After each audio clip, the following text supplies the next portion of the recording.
Ya, baru mulai ya recording. Jadi bagaimana Aisyah itu bisa begitu cemburu kepada apa namanya? Kepada Aisyah ya? Maaf, kepada Bunda Khadijah, padahal Bunda Khadijah itu sudah meninggal gitu. Jadi Aisyah itu bahkan tidak pernah bertemu, tidak pernah melihat gitu ya Bunda Khadijah itu sendiri, tapi bisa begitu cemburu. Kenapa? Karena Rasulullah itu tidak bisa dipungkiri gitu, yang lebih cintanya itu kepada Khadijah. Karena memang banyak apa namanya itu kejadian yang buat Rasulullah tuh yang memang sangat mencintai istri pertamanya ini gitu ya, pengorbanan beliau kan, bagaimana Bunda Khadijah itu sangat mendukung dakwah Rasulullah ketika semua orang itu tidak ada yang mendukung ya, bahkan mengancam. Rasulullah terancam gitu ya nyawanya oleh orang-orang kafir Quraisy. Bahkan ketika menjelang wafatnya, Bunda Khadijah itu sampai berkata, eh, apa saja yang ada pada tubuhku setelah aku wafat, kalau bisa digunakan untuk dakwah, gunakan, silahkan. Kalau bisa tulang-tulang itu pakai juga. Itu saking ingin selalu mendukung gitu ya dakwah Rasulullah gitu, untuk menyebarkan Islam. Nah, bagaimana Rasulullah tidak cinta sekali gitu ya pada istrinya yang pertama ini gitu, dengan berbagai pengorbanan. Makanya wajar Rasulullah itu memang kecenderungannya lebih kepada Bunda Khadijah. Nah, ini kan sesuatu yang fitrah, maksudnya yang manusiawi gitu, memang nggak bisa dipaksakan. Tapi di hadapan para istri itu tidak boleh menunjukkan kecondongannya pada istri yang lain, itu tidak boleh gitu ya. Aku tuh sebenarnya lebih sayang sama istri kedua, ya, ngomong itu pas sama istri pertama nggak boleh sama sekali gitu ya, tidak boleh gitu. Apalagi sampai maaf ya menceritakan hal-hal yang sangat privat gitu, sangat intim dengan istri yang lain. Istri suami yang menceritakan bagaimana hubungan intim dia, maaf agak vulgar ya, hubungan intim dia dengan istri yang muda, diceritain ke istri yang tua itu nggak boleh, dan sebaliknya juga nggak boleh gitu ya, walaupun itu semua istri dia gitu, istrinya yang halal gitu, itu tidak boleh diceritakan ya.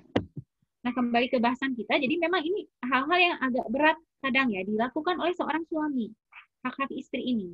Makanya di sini Rasulullah kemudian tadi ya mengatakan ya tadi berwasiat khusus gitu, masalah wanita itu sampai berwasiat khusus tentang wanita ini gitu kepada para suami ya, karena memang tadi sesuatu yang kadang berat ya dijalani oleh para suami gitu ya.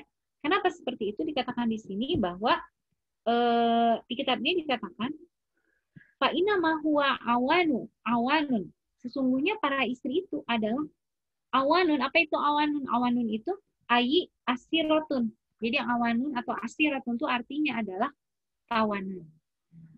Jadi kita para istri ini diibaratkan sebagai tawanan dari suami kita.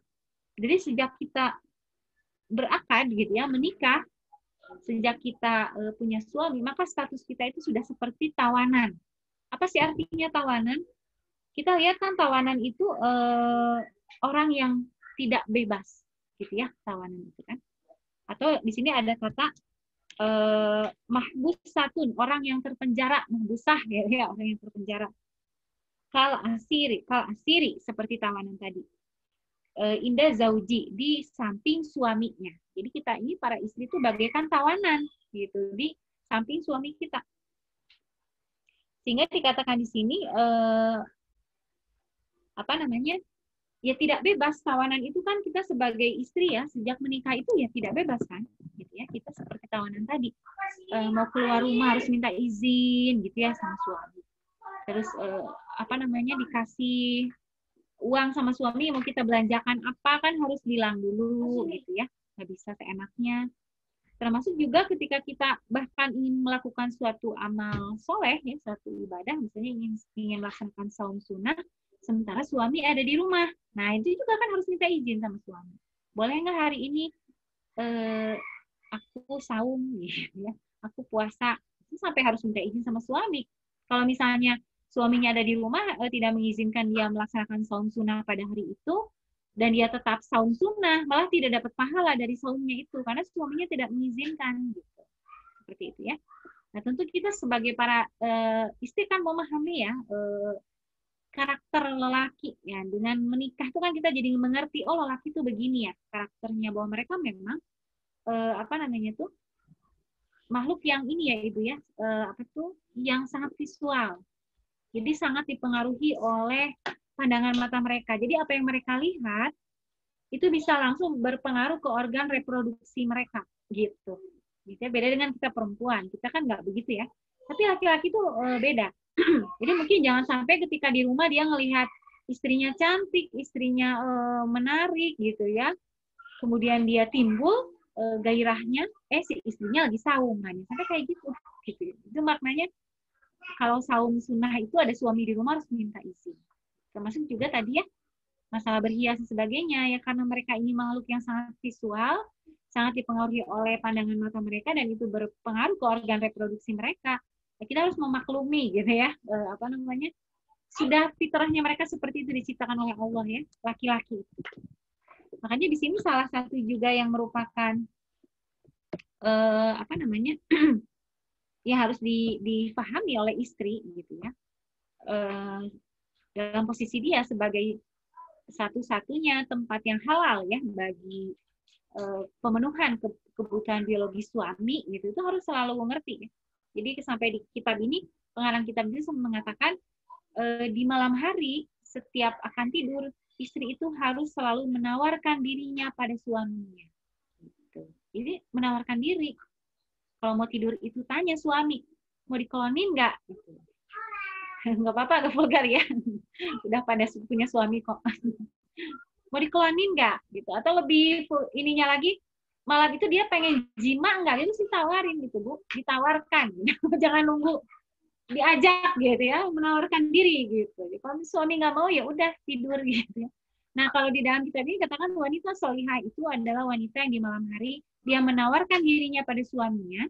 Ketika suaminya malam itu tidak menghendaki, misalnya capek, itu suaminya udah malam ini nggak ingin jima misalnya, maka si istri tadi memilih untuk melaksanakan ibadah-ibadah yang membuat dia semakin dekat kepada Allah, seperti sholat. Jadi kalau suaminya tidak menginginkan dirinya pada malam itu, ya dia melakukan amalan yang lain. Nah itu disebutkan tuh wanita solihah itu seperti itu, gitu ya. Kalau kita suami tidur duluan suka senang gitu, aduh udah tidur deh, udah selamat gitu ya. Memang itu godaannya Bu, masya Allah, ujiannya jadi istri yang solihah itu. Para istri itu kan apalagi yang sehari-hari repot dengan kerja rumah tangga, ngurus anak-anak yang masih kecil, gitu. Kalau malam itu kan sudah capek sekali gitu ya, sudah inginnya tuh istirahat gitu, sudah tidak mau yang lain-lain lagi. Tapi kan ya itu ya, ada hak-hak suami pada diri kita gitu ya. Jadi agak melebar ya bahasanya. Nah itu maksudnya. Jadi seperti itulah kemudian hak-hak istri atas suami yang kadang ya agak berat dijalankan oleh suami. Tapi di sini ketika Allah menetapkan seperti ini, sebetulnya Allah juga memberikan keutamaan kepada suami gitu. Di mana di dalam Quran surat An-Nisa ayat 34 di sini Allah berfirman, A'udzubillahi minasyaitonirrajim, ar-rijalu qawwamuna 'alan nisa. Laki-laki itu adalah pemimpin bagi kaum wanita. Nah, kata qawwam atau qawwamun ini, kepemimpinan ini sesuatu yang memang sudah Allah berikan kepada laki-laki. Gitu. Bahwa para pemimpin ini adalah laki-laki. Nah, di sini kalau kita baca lanjutan ayatnya, kenapa kemudian Allah itu meninggikan ya satu derajat laki-laki dibandingkan perempuan dari sisi qawwam, dari sisi kepemimpinan ya, qawwamah. Itu dikarenakan laki-laki itu telah menafkahkan sebagian dari hartanya bagi kaum perempuan. Gitu ya. Nah, di sini kalau dikatakan di sini kata-katanya itu walirijali alaihinna darajah. Bagi laki-laki atas perempuan itu ada satu derajat lebih tinggi, ai fadilah atau keutamaan yang lebih tinggi. Fil hak, di dalam hak, min wujubi taatihinna lahum, yang berupa kewajiban taat dari istri kepada suaminya. Gitu ya. Dikarenakan dafa'uhu ilaihina minal mahri, dikarenakan para suami itu telah membayar mahar ya bagi para istrinya, wali infakihim fima solihinna, dan dikarenakan para suami itu telah menginfakkan hartanya atau memberikan nafkah, menafkahkan hartanya bagi kepentingan para istri, solihinna, kepentingan para istri. Nah itu jadi ketika suami itu melaksanakan ya ini tadi hak-haknya itu bagian dari qawamah ya. Dia An-Nisa ayat 34 ini bagian dari qawamah atau sifat beliau sebagai pemimpin. Jadi qawamahnya para suami itu tidak diartikan kepemimpinan yang otoriter gitu ya, atau hubungan suami istri yang seperti hubungan atasan dengan bawahan. Justru kata qawam atau qawamun itu mengandung tanggung jawab yang luar biasa berat. Seperti ini kan, ada hak-hak istri yang wajib dipenuhi oleh suami, yang itu semua terangkum dalam fungsi dia sebagai qawam atau pemimpin. Gitu. Jadi qawam, jadi pemimpin itu jadi suami itu berat ya, jangan bayangkan enak ya jadi suami itu apa-apa dia yang memutuskan gitu. Apa-apa dia yang harus ngasih izin, kalau enggak kita nggak boleh maksa. Tidak dari sisi itunya kita melihatnya, bukan di sisi itu saja, tapi lebih kepada besarnya tanggung jawab ya seorang suami dengan posisi dia sebagai qawam tadi. Di poin-poin ini dia harus menggauli istrinya dengan baik, dia harus adil, ya, dia harus bertutur kata yang baik dan lain sebagainya. Jadi posisi qawam itu sebetulnya berat. Nah ini salah satu hal yang juga dikritik oleh orang-orang feminisme ini adalah ini, gitu ya, posisi suami sebagai pemimpin bagi kaum perempuan atau bagi para istrinya, atau qawam ini, qawamah ini, kepemimpinan ini.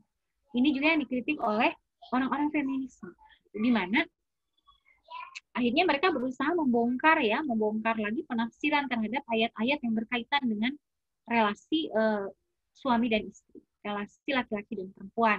Salah satunya ayat ini mereka berusaha membongkar juga gitu ya tafsirnya, pengen ditafsir ulang gitu. Jadi menurut mereka itu tafsir yang konvensional, tafsir yang sudah kuno gitu ya, ketinggalan zaman, bahwa lelaki itu otomatis merupakan pemimpin keluarga. Nah, buat mereka itu tidak relevan lagi gitu. Dan mereka menjadikan penghasilan keluarga atau uang lah gitu ya, pendapatan keluarga sebagai tolok ukur bagi siapa yang berhak memimpin di keluarga itu. Jadi siapa yang punya gaji gitu ya, yang uangnya sehari-hari dipakai untuk kebutuhan keluarga, ya itu yang memimpin keluarga, itu menurut mereka gitu ya. Nah saya jadi ingat ini ya ibu-ibu ya, dulu punya teman waktu saya masih ngajar di Bandung ya, ada teman mu'alaf ya, ini mu'alaf dia kebetulan orang Inggris ya, perempuan. Nah dia menikah dengan orang Bandung gitu ya, jadi suaminya ini orang Indonesia, dan dia sejak menikah itu ya masih Islam. Nah itu banyak diskusi, salah satunya poin ini, dia sampai pernah mempertanyakan seperti ini, kenapa seorang istri itu harus taat pada suami, katanya begitu. Kenapa saya harus mencium tangan suami saya, kenapa saya harus minta izin suami saya gitu ya kalau mau keluar rumah dan lain sebagainya. Padahal, nah dia pakai padahal ya ada sesuatunya. Padahal dia bilang mayoritas pengeluaran di rumah itu saya yang bayar, karena dia gajinya lebih gede dari suaminya gitu. Itu mayoritas pengeluaran di rumah itu saya yang bayar. Gaji pembantu, kemudian listrik, apalagi dia sebut-sebut ya, babysitter anaknya, karena dia selain pembantu ada babysitter juga, karena ini ceritanya wanita karir gitu ya. Nah, seperti itu gitu yang dia tanyakan. Kenapa harus seperti itu? Nah, ini waktu itu karena diskusi, kan dia teman ngajar ya, sama guru, sering ketemu lah tiap hari. Akhirnya saya kasih masukan gini aja. Ya di dalam Islam saya bilang uang itu bukan ukuran kita menghormati suami kita atau taat pada suami kita, itu uang itu bukan ukurannya. Materi itu bukan ukurannya gitu. Jadi walaupun seorang istri punya penghasilan lebih besar dari suaminya, tidak berarti dia kemudian berubah menjadi qawamah, jadi pemimpin di keluarga yang menggantikan posisi suami, atau jadi tidak harus taat lagi pada suami gitu. Nah, ukurannya bukan uang, ya ukurannya adalah ya ketaatan kepada Allah, bahwa itu yang Allah perintahkan, ya itu yang kita lakukan. Nah, ini kan sesuatu yang banyak ya di masyarakat kita, dan memang hal yang juga rentan ini ya, bahwa ketika seorang istri punya penghasilan lebih besar dari suaminya adalah hal yang juga sangat wajar ya. Dari sisi suami pasti ada rasa inferior ya, merasa lebih rendah gitu ya, dari sisi itu wajar, tapi itu tidak menjadikan ini ya hak-hak dan kewajiban masing-masing itu kemudian berubah gitu. Istri jadi merasa nggak harus lagi melayani suami. Aku kan kerja juga, aku juga capek gitu. Jadi malam hari itu udah nggak mau melayani suami itu sudah menyalahi apa yang Allah perintahkan. Bahkan sampai dalam satu hadis itu dikatakan istri yang tidak mau melayani suaminya di malam hari itu kan mendapatkan laknat malaikat hingga pagi hari gitu, ketika dia tidak mau melayani suaminya begitu, ketika suaminya mengajak ke tempat tidur. Nah, kembali ke bahasan kita, jadi lelaki ini memang sudah Allah berikan ya derajat lebih tinggi dibandingkan perempuan tadi, dikarenakan ada fadilah, ada keutamaan bagi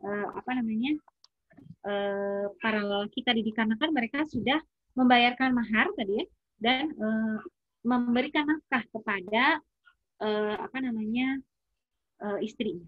Nah, maka di sini ya termasuk juga kepada hak-hak istri gitu ya, yang juga menjadi kewajiban suami adalah mahar dan nafkah. Ini poin-poinnya banyak ya, saya kutip beberapa aja ya. Mahar dan nafkah. Ini mahar itu juga hak kita ya dari suami gitu. Mau dibayar kontan ataupun kredit gitu ya. Kalau akad nikah sering dengar nggak Bu, akad nikah kan kontan, itu yang kontan. Tapi yang utang ada nggak? Ada dan boleh gitu.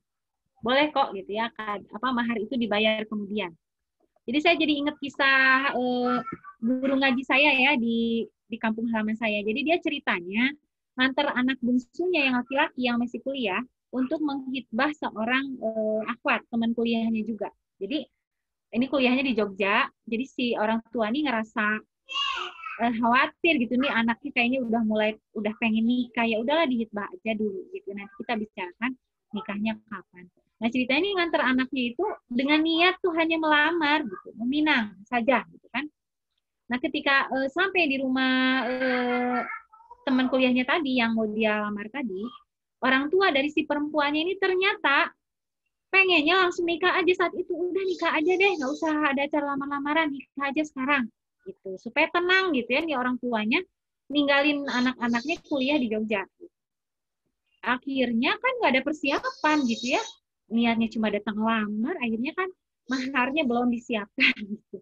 Tapi terjadilah akad nikah itu dengan sederhana ya, dengan syarat yang kemudian dipenuhi secara syar'i gitu ya, walaupun belum urus-urus ke KUA dan sebagainya. Tapi itu sudah sah, pada saat itu langsung nikah, dan itu memang mengagetkan gitu ya. Wah, jadi langsung nikah. Tapi di situ akhirnya di dalam akad nikahnya itu maharnya itu ditunda. Karena kan belum siap ya, ngedadak datang ke situ langsung ditembak disuruh nikah. Nah, ini mahar ini sesuatu yang merupakan hak istri, baik kontan maupun tidak kontan.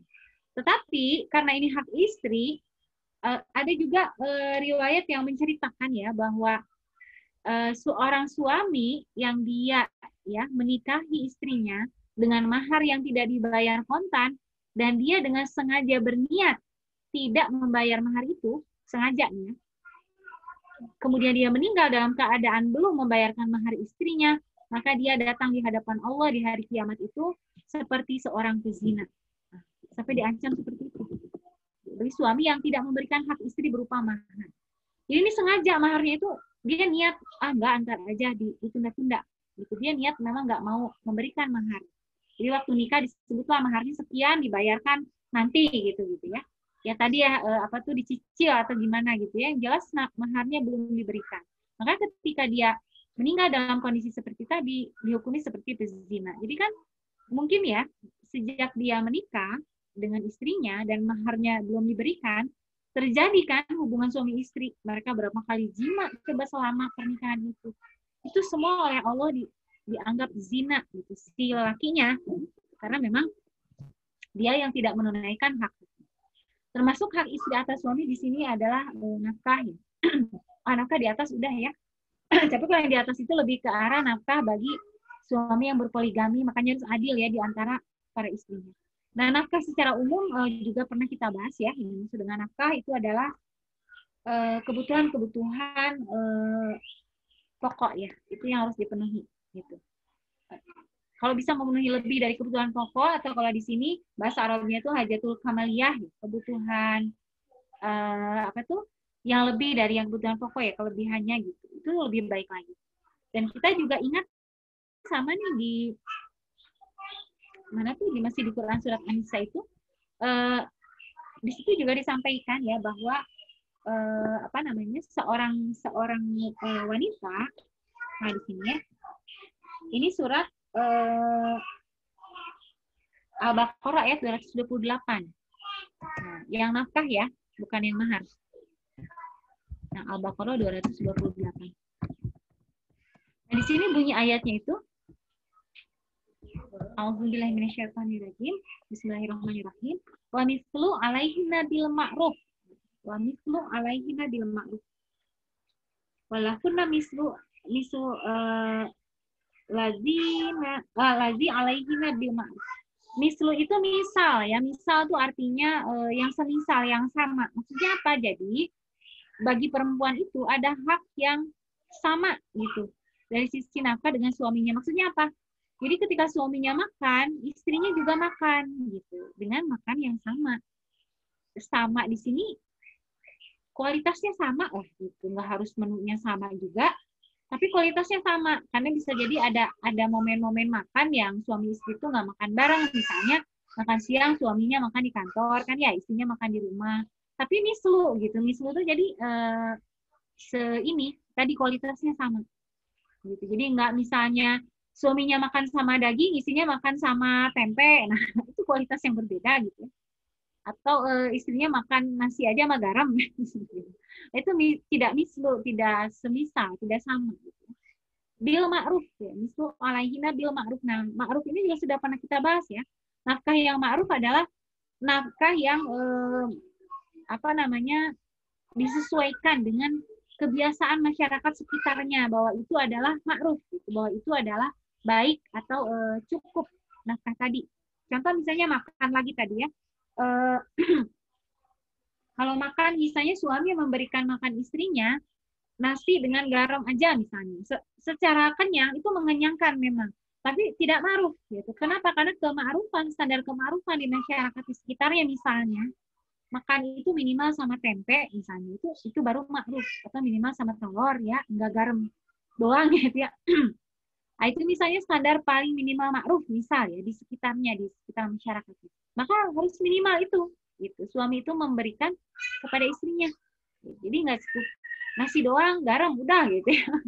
Itu tidak ma'ruf. Memberikan nafkah iya, tapi tidak ma'ruf. Sedangkan yang diperintahkan oleh Allah di dalam Quran surat Al-Baqarah 208 ini, wa mithlu alaihina bil ma'ruf gitu. Berikanlah nafkah untuk istri itu yang semisal dengan yang dimakan suami gitu. Kalau makanan dengan yang dipakai suami, kalau baju gitu ya. Dengan cara yang ma'ruf, berarti cara yang sesuai dengan kebiasaan masyarakat di sekitarnya. Atau kalau pernah kita bahas minggu lalu itu, kalau misalnya kayak sebagian masyarakat yang tinggal di daerah yang sangat panas gitu ya, mungkin standar ma'rufnya itu masyarakat di sekitarnya itu minimal punya kipas angin atau mungkin AC gitu ya, sehingga standar nafkah yang ma'ruf bagi suami untuk keluarganya gitu juga ya minimal harus punya kipas angin atau mungkin AC di rumahnya, karena itu yang ma'ruf. Gitu. Jangan sampai misalnya tiap hari anaknya tidurnya itu rewel karena kepanasan, berarti kan pemenuhannya itu belum ma'ruf. Jadi pemenuhan rumah ya, tempat tinggal yang ma'ruf itu tidak sekedar ditempatkan, dirumahkan, walaupun kalau dirumahkannya nggak harus rumah sendiri ya, ngontrak juga boleh, di mertua indah permai juga boleh, di rumah mertua maksudnya. Yang penting istrinya itu dirumahkan di tempat yang layak gitu ya. Dan jadi nggak cukup rumahnya doang, juga isinya gitu. Itu juga standar ma'ruf. Kalau misalkan perlu tempat tidur yang agak tebal dikit kasurnya, spring bed gitu ya. Kalau memang itu ma'rufnya ya harus dipenuhi. Kalau misalkan anaknya tidur di kasur yang tipis melantai gitu ya, itu bikin anaknya sakit, nah berarti harus lebih dari itu belum ma'ruf itu gitu ya, pemenuhan kebutuhan ininya gitu. Orang lain sekarang standarnya udah kompor gas misalkan ya, keumuman masyarakat. Ini suaminya masih ngasih aja kayu bakar gitu. Nah kamu masak pakai kayu bakar itu berarti nggak ma'ruf. Gitu. Jadi itu hak istri atas suami. Tetapi di sini memang nanti itu mungkin kita ada bahasan tersendiri ya Bu ya untuk membahas kemampuan suami, karena nanti walaupun ini hak istri, tetap nanti itu dipandang kepada kemampuan suaminya seperti apa, gitu. Kalau memang suaminya benar-benar nggak mampu, benar-benar miskin, mau dipaksain juga kayak gimana kan nggak bisa gitu ya. Mungkin memenuhi standar yang ma'ruf di masyarakat. Gitu. Nah itu nanti kita ada bahasan tersendiri masalah ini ya, masalah kemakrupan dari standar nafkah. Jangan sampai kita para istri juga ya menuntut sesuatu yang tidak mungkin suami kita penuhi, atau suami kita sudah memenuhi secara ma'ruf sebetulnya, tapi kita masih nuntut. Nah itu kan dibahas juga pekan lalu ya, bahwa walaupun istri memiliki hak nafkah atas suami, tapi istri tidak berhak menuntut suaminya atas keinginan-keinginan yang di luar nafkah, walaupun suaminya mampu. Mampu di sini misalnya suaminya kaya, hartanya banyak, nah istri itu tidak berhak menuntut lebih dari apa yang diberikan oleh nafkah oleh suaminya. Kemarin sudah kita bahas ya, misalnya suami sudah memenuhi nafkah dari sisi pakaian misalnya ya. Istrinya sudah diberikan pakaian yang standar, bisa menutup aurat dan bisa melindunginya dari panas atau dingin cuaca gitu. Itu udah dipenuhi. Tapi karena istrinya itu menuntut lebih dari itu, kerudung udah dibeliin, tapi nggak mau kerudung yang harganya 100-200 ribu satunya. Pengennya yang satu piece itu 1 juta. Ada kan ya kerudung 1 piece 1 juta, Bu. Gitu ya. Maksa gitu ke suaminya itu tidak boleh. Karena suami sudah memenuhi standar ma'rufnya tadi. Gitu. Atau pengen tas merek apa gitu ya, apa Prada apa gitu. Yang harganya berapa itu tas, yang bahkan hanya untuk ngelondrinya aja itu harus ke Singapura. Untuk ngisinya doang ke Singapura. Ada tas kayak gitu ya. Jadi apa namanya? Untuk mencucinya saja, untuk melondrinya saja itu harus juga ada ongkos pesawat segala macam gitu ya. Hanya untuk melondri tasnya itu adalah di luar nafkah. Gitu. Tadi istri itu tidak berhak menuntut suami untuk hal-hal seperti itu. Kecuali suaminya mau ngasih, itu beda masalah. Misalnya suaminya karena mampu, karena hartanya cukup ya, hartanya banyak. Kemudian suami meniatkan ya udah karena sayang sama istri atau bentuk terima kasih atas kepada istrinya yang sudah lelah-lelah ya melayani dia, melayani mengurus anak-anak gitu. Udah hari ini aku belikan kerudung si Sesa, mereknya si Sesa ya. Harganya kan 1 juta satu piece, yang pre-love-nya aja 700.000 gitu ya, satu buah. Boleh gitu kalau suaminya yang berniat ngasih dan memang dia mau, itu nggak masalah. Tapi istri tidak boleh menuntut gitu intinya ya. Nah itu saja mungkin ibu-ibu ya bahasan kita buku dulu Jain dari bab 1 mengenai hak istri terhadap dari suaminya ya, suami yang ini merupakan kewajiban suami. Ini waktu kita sudah 10:30. Silahkan kalau ada yang mau diskusi boleh nanya langsung atau boleh di chat ya. Ini tadi lupa klik tombol recordingnya. Maksudnya direkam dari awal tadinya ya. Berarti cuma sepotong. Karena insya Allah ini videonya nanti mau di-upload ya. Tapi berarti uploadnya sepotong ya kalau begitu. Nah, inilah kalau ngisi sekaligus jadi host. Nggak ada yang bantuin. Jadi lupa. Kalau ada operatornya kan operator yang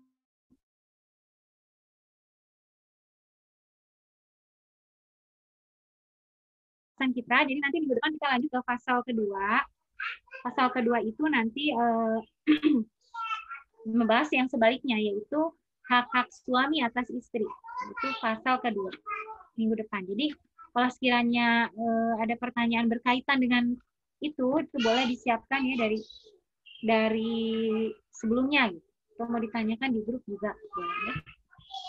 Ya silakan, ada yang mau sharing atau mungkin mau ada yang ditanyakan. Udah ya, ditutup aja ya ininya. Iya, ini belum kedengaran suara-suaranya ya. Ini Ayu, mana Ayu? Ayu keluar lagi ya? Enggak. Oh iya, nggak ada Ayu ya. Mana ya? Iya. Atau kalau nggak ada pertanyaan, mungkin saya mau bahas pertanyaan pekan lalu ya, ada yang belum terjawab. Itu pertanyaannya Rosi ya. Pertanyaan Rosi. Nah, minggu lalu itu gimana pertanyaannya? Diulang lagi. Apa ya? Lupa ya? Lupa, yang lainnya juga lupa. Kayaknya saya simpan sih pertanyaannya di HP ya. Kayaknya kemarin di chat. Mm-mm. Ya. Kalau nggak salah pertanyaan Rosi itu ini ya, bagaimana menyikapi suami yang selalu saja ada sikap yang tidak menyenangkan ya dari suami? Iya, iya. Bagaimana cara kita agar lebih sabar, jangan suka marah-marah. Mm-mm. Siapa yang marah-marah? Rosi. Kitanya gampang marahan gitu. Marah-marah ya. Iya. Ya, itu pertanyaan Rosi ya, minggu lalu belum sempat dijawab ya. Jadi, kalau misalnya kita merujuk ke kitab ini ya, kitab buku Jain ini, jadi kan di kitab ini tuh, tadi kan dikatakan, apa namanya, istri itu bagaikan tawanan ya bagi suami. Itu menggambarkan betapa besarnya hak suami terhadap istri. Jadi hak suami pada kita itu besar sekali. Gitu. Bahkan dalam satu hadis itu Rasulullah sampai mengibaratkan kalau misalnya apa tuh boleh nih seorang manusia itu menyembah manusia yang lainnya, maka aku akan memerintahkan seorang istri untuk bersujud pada suaminya. Jadi, tapi kan hukumnya haram ya, manusia bersujud pada manusia yang lain. Nah ini sebagai penekanan betapa besarnya hak suami itu pada istri, pada kita istrinya. Bahkan kemudian bakti seorang istri pada suami itu di hadis yang lain sampai diibaratkan kalau misalnya suami itu memiliki luka ya di tubuhnya, yang luka itu kemudian mengeluarkan nanah gitu. Kemudian istri itu membersihkan luka suaminya tadi bahkan dengan lidahnya, maaf agak jorok ya ngebayanginya. Jadi sampai dijilatin gitu loh, membersihkan luka suaminya yang berdarah tadi itu, maka dikatakan itu belum cukup memenuhi hak suami atas dirinya. Ini bukan berarti makna sesungguhnya ya, jadi suami kita ada luka kita harus seperti itu membersihkannya, bukan. Ini gambaran saja betapa besarnya hak suami pada kita istri. Sehingga dalam beberapa hal itu memang suami itu menjadi kunci ya bagi bahkan bagi masuk surganya kita itu suami juga gitu, gerbangnya gitu. Sampai apa namanya, Rasulullah itu mengatakan seorang istri yang meninggal dan suaminya ridho padanya, maka dia masuk surga. Nah, ridho di sini kan maknanya apa? Berarti suami itu tidak marah, tidak kesel sama kita gitu ya. Makna ridho tadi. Jadi memang keriduan suami itu sesuatu yang harus selalu kita perhatikan. Gitu. Jadi kalau misalnya kita ada kesel sama suami, kita ngomel-ngomel nih. Saya juga suka ngomel-ngomel sama gitu ya. Ngomel-ngomel, apalagi cemberut gitu kan perempuan kalau marah ya. Nah itu membuat suaminya tidak ridho, hati-hati gitu. Kalau sampai suaminya jadi tidak ridho, jadi ikutan kesel.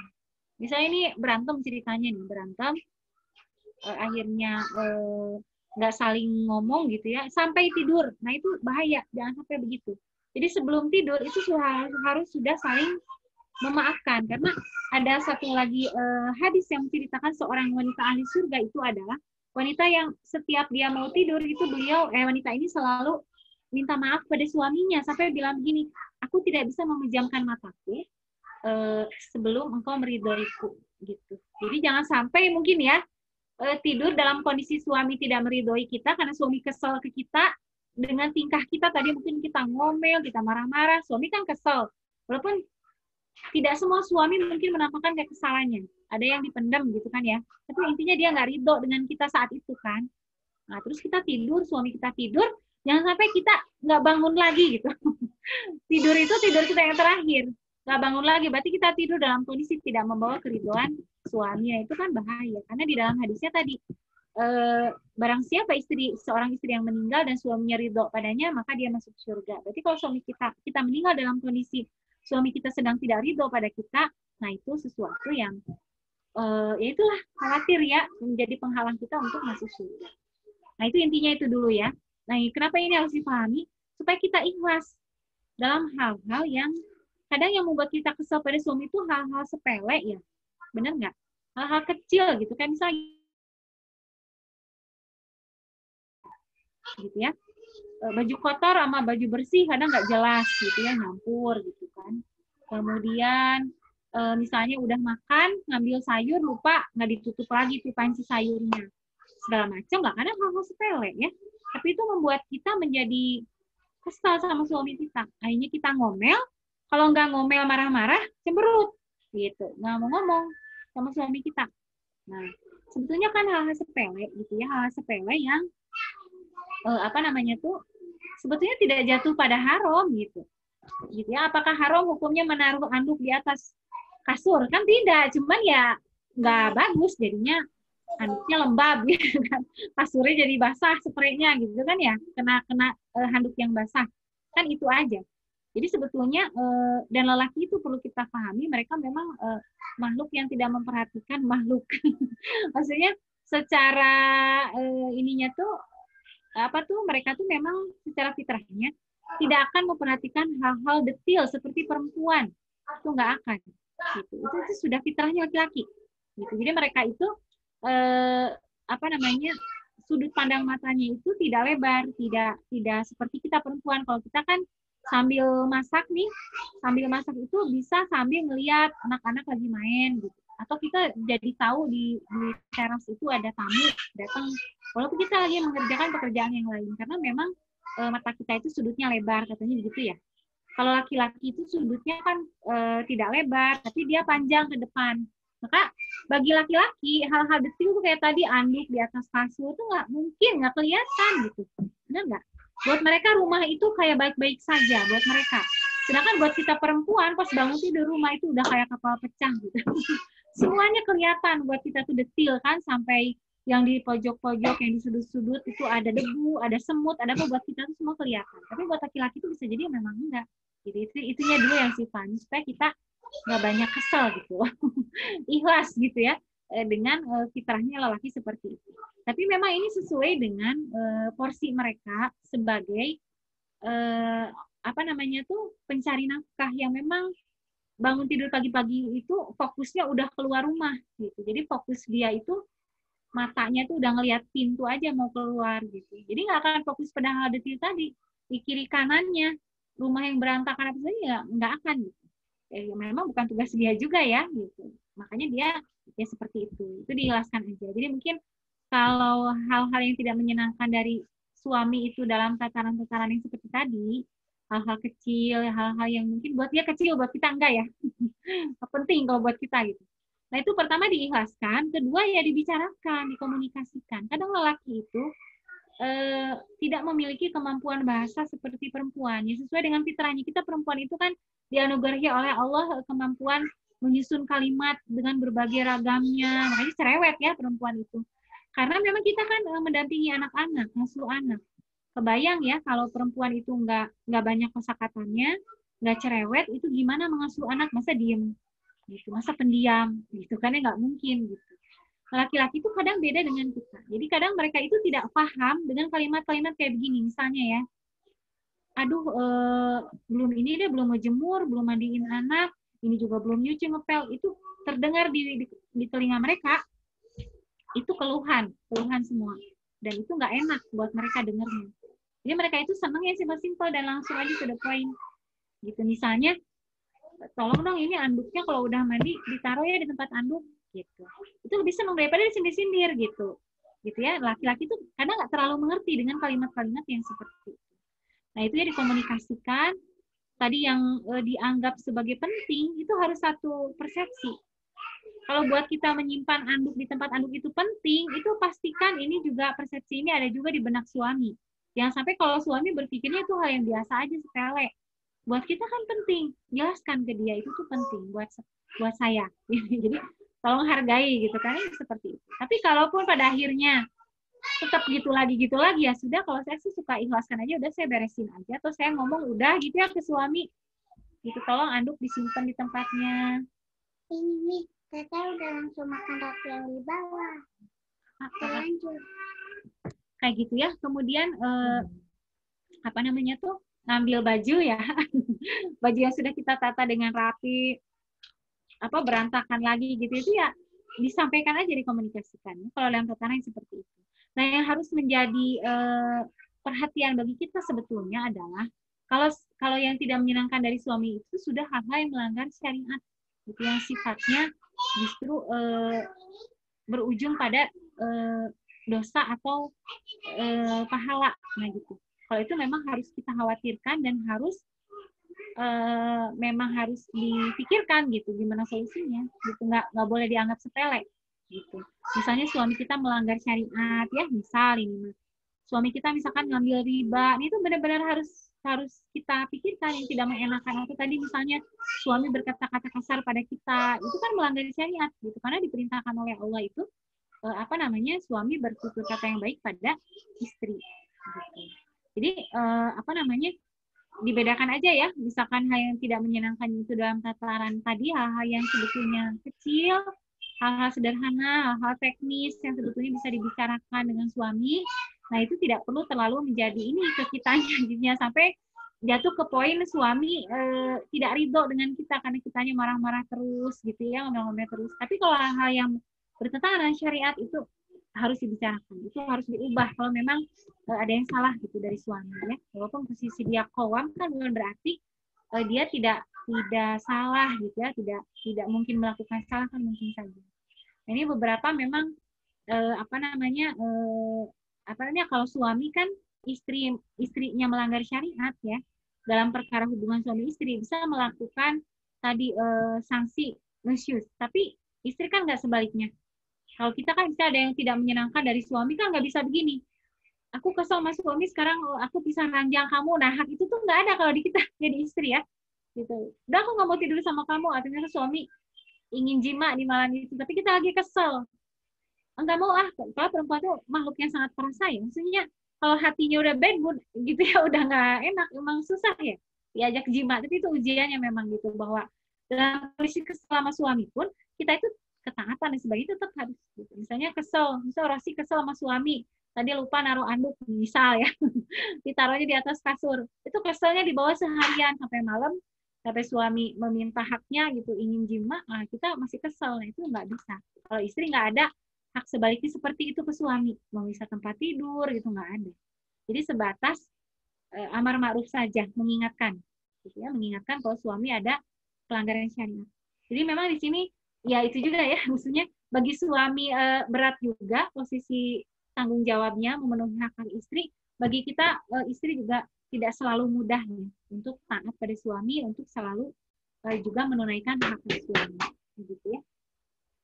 Memang tapi kalau komunikasi saya garis bawahi betul ya, komunikasi itu betul-betul kunci utama dalam rumah tangga. Kadang banyak salah sangka, salah persepsi itu karena komunikasi macet gitu. Makanya dengan suami itu komunikasi harus lancar. Bahkan kalau misalnya kita punya sahabat, tempat kita curhat dan sebagainya, kalau sudah nikah, nah sahabatnya ya suami kita gitu. Karena hubungan suami istri itu adalah hubungan as-sohbah atau persahabatan. Jadi justru harus lancar komunikasi itu dengan suami. Gak ada yang ditutup-tutupi apa segala macam, itu harusnya dengan suami. Suami juga ya ke istri gitu harusnya. Jadi bukan saling memendam prasangka, saling ya harus dikomunikasikan dengan jelas gitu. Jadi ibaratnya kalau kita dengan suami sedang membicarakan suatu hal ya, itu di benak itu gambarannya harus benar-benar sama persis gitu. Jangan sampai ada beda persepsi, itu yang kadang mengakibatkan konflik ya.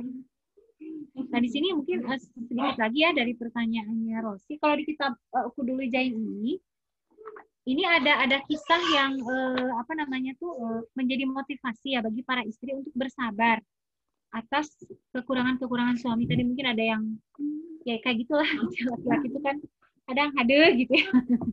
Suka ada yang mungkin keselnya itu kan suami itu. Di sini ada kisah yang dikutipkan oleh pengarang kitabnya bahwa coba bercermin pada Asiyah. Siapa Asiyah itu? Asiyah itu istrinya Fir'aun kan. Gitu. Bersuamikan seorang Fir'aun, bayangkan.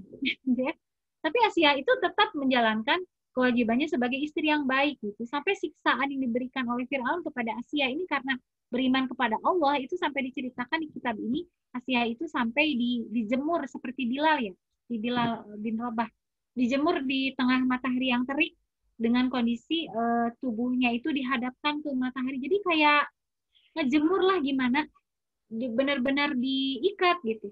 Kayak ngejemur baju diikat tapi dihadapkan ke atas, dihadapkan ke matahari. Itu siksaan seorang suami coba gitu ya. Pada istri yang seharusnya suami itu menyayangi istrinya gitu kan, melindungi istrinya, ini seperti ini karena suaminya Fir'aun gitu kan, beriman kepada Allah diperlakukan seperti itu. Tapi Asia ini tetap bersabar dengan segala keburukan suaminya tadi. Jadi suami kita kan bukan Fir'aun gitu, benar nggak? Ya bersabarlah gitu untuk hal-hal yang sebetulnya tidak terlalu prinsipil, jangan terlalu dibikin kesal gitu.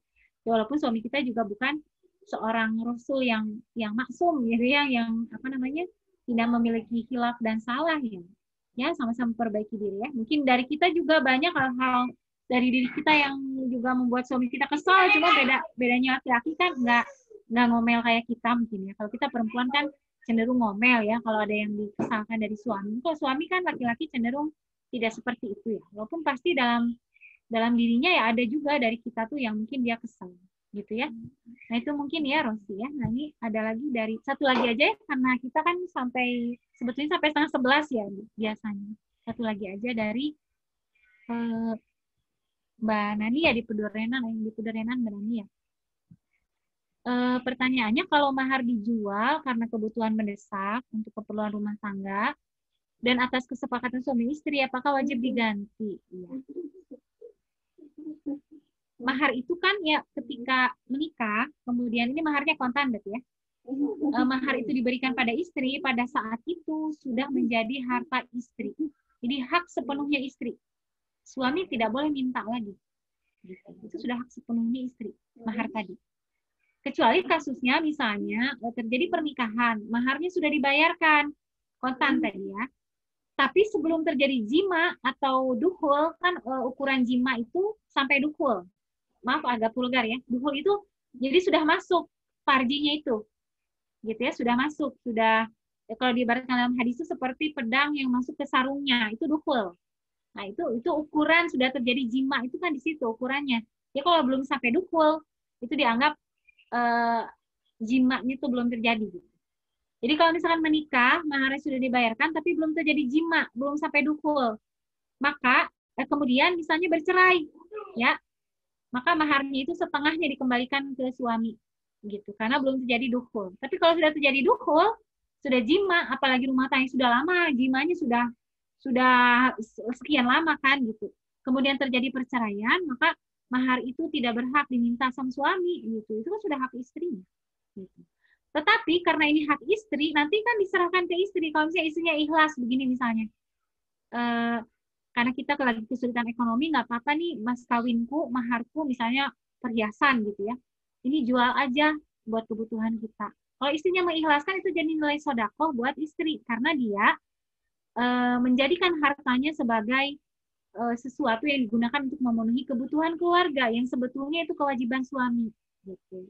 Tapi buat istri itu akhirnya menjadi nafkah sedekah, nafkah maaf, infak sedekah ya, dapat pahala sedekah istrinya ini gitu. Tapi itu tergantung. Kalau misalnya begini, beda lagi, misalnya suaminya nih yang bilang, aku pinjam mahar kamu ya, itu perhiasan kamu yang waktu itu jadi mahar, aku pinjam dulu, aku jual misalnya buat modal bisnis atau dan sebagainya. Nanti kalau udah ada aku kembaliin. Nah, itu wajib diganti karena akad awalnya pinjam suami gitu. Ini kan udah jadi harta istri. Walaupun waktu nikah itu dia yang ngasih kan. Nah, udah nikah ini mahar jadi hak istri. Kalau dia memang akadnya minjam, dia harus dikembalikan. Gitu. Jadi dikembalikan ke tadi aja situasinya kayak gimana.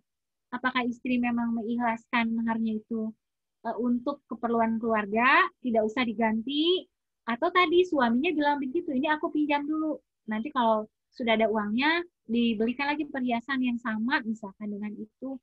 Nah, itu berarti harus diganti. Gitu ya.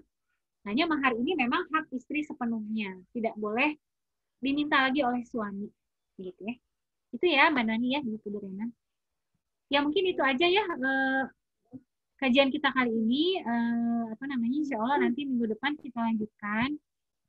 Ini rencananya tadinya rekamannya mau disimpan di channel YouTube Mar'atus Sholihah, tapi karena tadi lupa klik recordingnya jadi sepotong ya, nggak dari awal gitu. Nggak apa-apa, sepotong juga diupload aja ya. Sayang itu soalnya apa namanya kalau tidak tersimpan. Baik, itu saja. Saya mohon maaf ya atas kekurangannya. Kalau mungkin ada kesalahan dalam menyampaikan bahasan kita kali ini, yaitu datangnya dari kehilapan saya sendiri ya, dengan keterbatasan ilmu saya. Jadi sebetulnya ini kita sama-sama belajar ya, karena saya juga di sini Kitab Buku Dule Jain ini ngajinya online juga, gitu ya. Dengan Ustazah Umu Abdurrahman, ini sudah selesai kajiannya, sekarang kitabnya. Jadi ini sebagai ini ya, kalau nanti kita sudah utuh membahas seluruh isi kitabnya, ini nanti makin detail ke belakang itu berkaitan etika berumah tangga, itu memang membuat kita banyak menyadari bahwa berumah tangga itu perlu ilmu gitu ya. Khususnya buat saya yang sudah nikah lama, sudah lebih dari 10 tahun nikah, merasa agak telat aja ketemu kitab ini. Ternyata banyak gitu ya hal-hal yang itu merupakan mungkin ya hak suami atau hak istri, kita tidak tahu, ini tidak tertunaikan.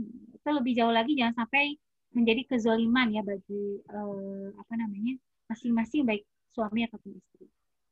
Baik, itu saja. Sebelum ditutup grup kita yang di WhatsApp itu yang kedua itu ya, kan saya sudah bilang ya minggu lalu. Jadi rencananya mau saya bubarkan karena nanti link kajian kita ini akan di-share di grup Mar'atus Sholihah, karena ini sudah dijadikan acara Mar'atus Sholihah saja, karena sayang ya kalau cuman kita-kita aja yang setiap Sabtu pagi jam 9 ini ngajinya gitu ya. Mungkin ada yang mau gabung, semoga bisa lebih bermanfaat bagi yang lain gitu. Jadi manfaatnya bisa lebih meluas, makanya kedepannya memang acaranya di apa namanya publikasinya, link Zoom-nya juga di-share di grup Mar'atus Sholihah. Jadi mungkin grup kedua akan saya bubarkan ya. Mungkin beberapa orang yang ada di grup kedua yang belum masuk ke grup Mar'atus Sholihah, nanti saya kasih linknya juga di grupnya sebelum dibubarkan ya. Jadi nanti setelah bubar dari grup kedua, bagi yang belum masuk ke Mar'atus Sholihah, masuk aja ke Mar'atus Sholihah. Jadi info kajian yang ini tetap dapat gitu ya minggu depannya. Baik, itu saja. Kita tutup dengan istighfar bersama-sama, doa kafarat majelis dan hamdalah. Astagfirullahaladzim, astagfirullahaladzim, astagfirullahaladzim. Subhanakallahumma wa bihamdika, asyhadu alla ilaha illa anta, astaghfiruka wa atubu ilaik. Alhamdulillahirabbil alamin. Wassalamualaikum warahmatullahi wabarakatuh. Waalaikumsalam warahmatullahi wabarakatuh. Ya, Afwan. Ini beberapa udah keluar duluan ya tadi ya. Saya end meetingnya ya. Iya, Sampai jumpa lagi insya Allah. Assalamualaikum warahmatullahi wabarakatuh.